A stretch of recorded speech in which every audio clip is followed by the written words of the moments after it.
মঞ্চে উপস্থিত আমাদের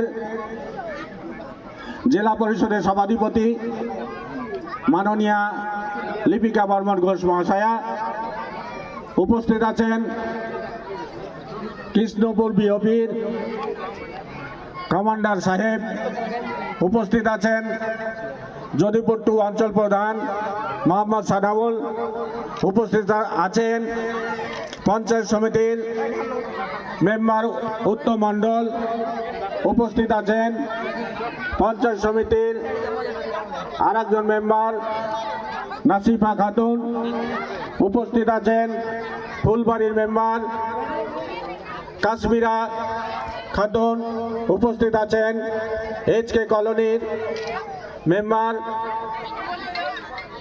বীরেন হালদার, উপস্থিত আছেন গোবিন্দপুরের শীষ মোহাম্মদ জুলুম, উপস্থিত আছেন আজকের সভার সভাপতি হাজি জালালউদ্দিন সাহেব, উপস্থিত আছেন আমাদের বয়োজ্যেষ্ঠ আব্দুল কাইয়ুম মহাশয়। সকলকে আজকের এই উদ্বোধনী অনুষ্ঠানের আন্তরিক শুভেচ্ছা জানাই। আরও শুভেচ্ছা জানাই আজকের মঞ্চের সামনে উপস্থিত মা ও বোনেরা, দাদা দিদিরা এবং আমার সমবয়স্ক সকলকে এবং ছোট ছোট বাচ্চাদের স্নেহের ভালোবাসা জানাই। আজকের মূলত যে অনুষ্ঠান আমাদের কৃষ্ণপুর মুসলিমপুর প্রাইমারি থেকে বুরুজপাড়ার তপু শেখের বাড়ি পর্যন্ত যে রাস্তা প্রায় 1,50,00,000 টাকার ব্যয়ে আমাদের প্রধান সাহেবের প্রচেষ্টায় এবং মাননীয়া সভাধিপতি লিপিকা বর্মন ঘোষের সহযোগিতায়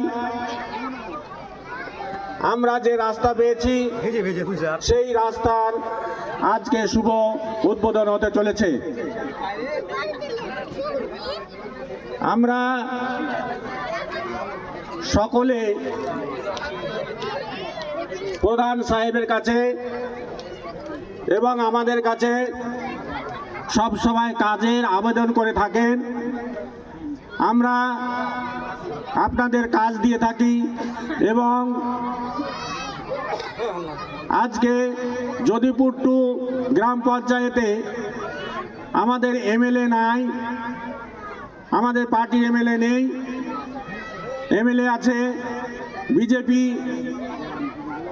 উনি আমাদের একটাও কাজ দেন না। আমাদের গর্বের বিষয় আমাদের মালদা জেলার সভাধিপতি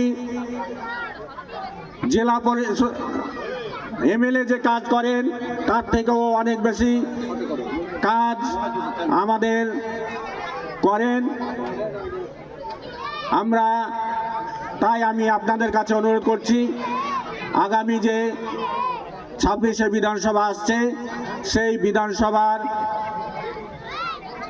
লক্ষ্য হচ্ছে আমাদের যে কাজ করছি সেই কাজের বিনিময়ে আমাদের বিপুল ভোটে জয়যুক্ত করবেন, এই বলে আমি আমার বক্তব্য শেষ করছি।